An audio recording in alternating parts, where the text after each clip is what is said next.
তো আমাদের যে 162 থেকে 168 নম্বর ব্যাচ পর্যন্ত পরীক্ষা হয়েছে, এই পরীক্ষায় প্রথম স্থান অধিকার করেছেন নাজিম মোল্লা, হুগলি জেলায় বাড়ি, 167 নম্বর ব্যাচ। দ্বিতীয় স্থান অধিকার করেছেন রবিউল শেখ, বাড়ি মুর্শিদাবাদ, 168 নম্বর ব্যাচ। এবং তৃতীয় স্থান অধিকার করেছেন ফারুক আব্দুল্লাহ শেখ ভাই, যার বাড়ি দক্ষিণ 24 পরগনায়, 167 নম্বর ব্যাচ।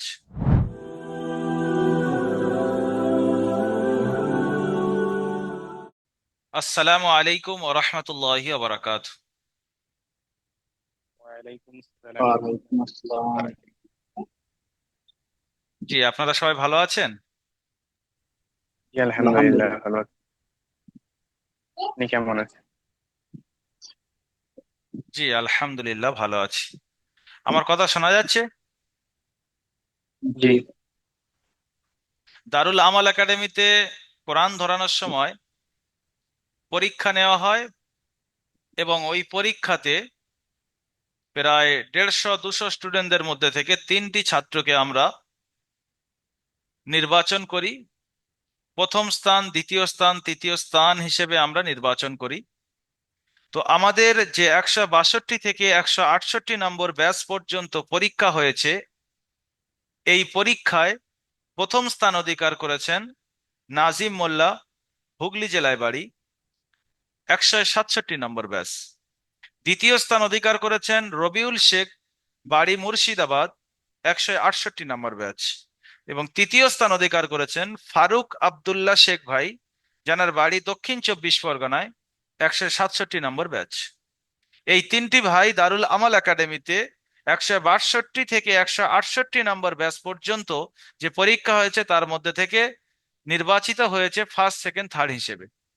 তো আজকের মূলত আমি ওনাদের মুখ থেকে শুনতে চাই যে এতগুলো স্টুডেন্টদের মধ্যে থেকে কিভাবে পসিবল হলো যে ফার্স্ট, সেকেন্ড, থার্ড হওয়া। আহ, কেমন ভাবে মেহনত করেছেন যাতে অন্যান্য স্টুডেন্টরাও সেরকম মেহনত করতে পারে, বা অন্যান্য স্টুডেন্টরা পড়াশোনাও সেই রকম ধ্যান দিতে পারে কাজে কামের মধ্য দিয়ে। তো আমি জানবো, যিনি প্রথম স্থান অধিকার করেছেন নাজিম ভাই, আপনার কাছ থেকে কিছু কথা শুনতে চাই। আপনার কি পসিবল হবে কাজের মধ্যে দিয়ে কিছু কথা বলা? জি হুজুর বলেন। জি, আপনার নাম, অ্যাড্রেস এবং আপনি কিভাবে মেহনত করে আজকের পজিশন নিয়ে এসেছেন প্রথম স্থান, একটু আপনি পেশ করবেন যাতে অন্যান্য স্টুডেন্টদেরও আপনাকে ফলো করে তাদেরও ফায়দা হয়। হুজুর অন্যজনকে জিজ্ঞেস করলেন, আমি বলতে পারছি না ঠিক। নিজেকে বুঝতে পারছি না, প্রথমবার লাইভে এসেছি, যে কি বলবো সেটাই বুঝতে পারছি না।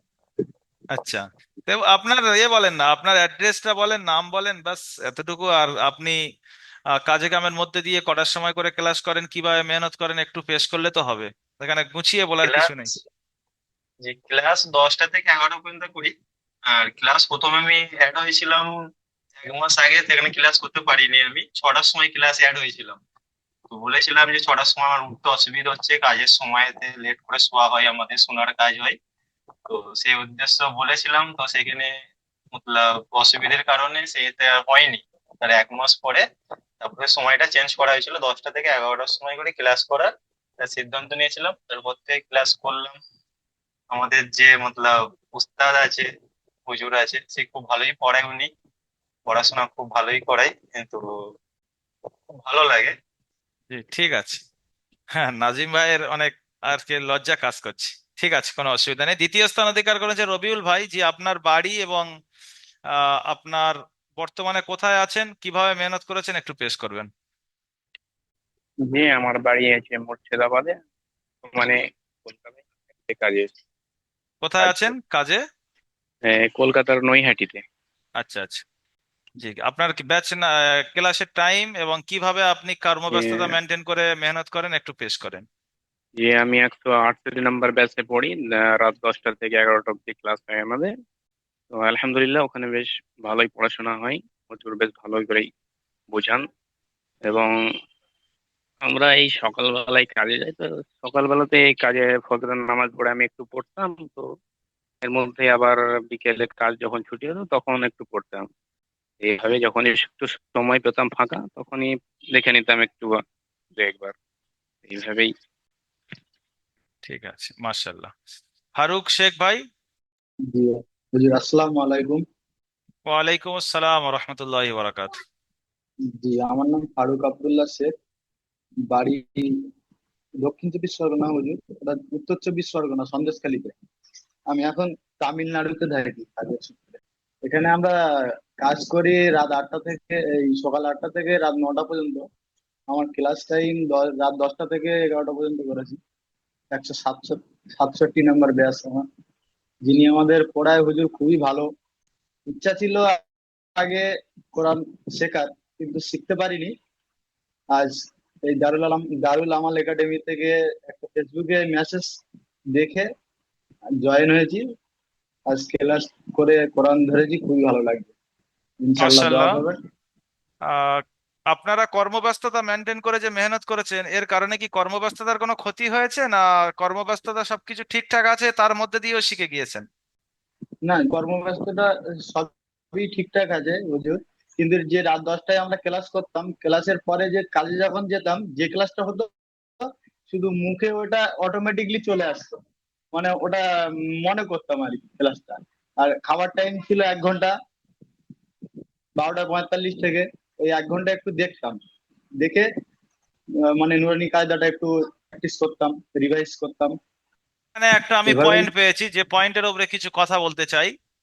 যে পজিশন কারা আসে, মেহনত সবাই করে, যাদের একটু পরীক্ষার দিন সাহস কাজ করে, এক তো তাদের পজিশন আসে, 2 নম্বর ওই সমস্ত ব্যক্তিদের পজিশন আসে যারা সর্বদা খেয়াল রাখে।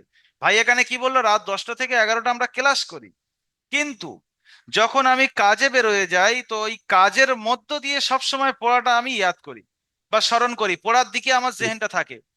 আরেকটা কথা এখানে বললেন যে খাওয়ার লাঞ্চের সময়ও ওই সময় উনি পড়াশোনা করেন, এটাই ছিল ওনার পজিশনে আসার প্লাস পয়েন্ট।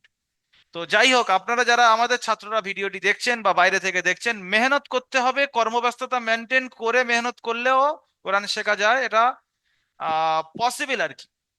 এনাদের কোরআন ধরেছেন মাত্র 1 থেকে 1.5, আপনাদের 1.5 মাস সময় লেগেছে না কোরআন ধরতে? জি।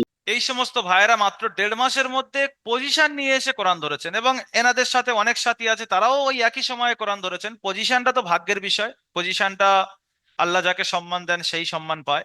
যাই হোক, এরকম সালাহিয়াত হয়তো অন্য ছাত্ররও ছিল, তাদেরও হয়তো আসেনি, সেটা আলাদা জিনিস। কিন্তু বলতে চাচ্ছি এটা, যে আপনারা এই সমস্ত ভাইদের দিকে লক্ষ্য করে আপনারাও মেহনতের ময়দানে নামতে পারেন। আপনার কর্মের কোনো ক্ষতি হবে না, প্লাস আপনার অন্তরে কোরআন চলে আসবে, আপনি আল্লাহ সুবহানাহু ওয়া তাআলার কাছে কোরআন নিয়ে মোলাকাত করতে পারবেন। এটাই হবে আপনার প্লাস পয়েন্ট, যে দুনিয়া আখেরাত আপনি একসাথে কামিয়েছেন। আর তা না হলে শুধু দুনিয়া দুনিয়া হয়ে যাবে, আখেরাতকে আমরা পুরো ছেড়ে দিচ্ছি।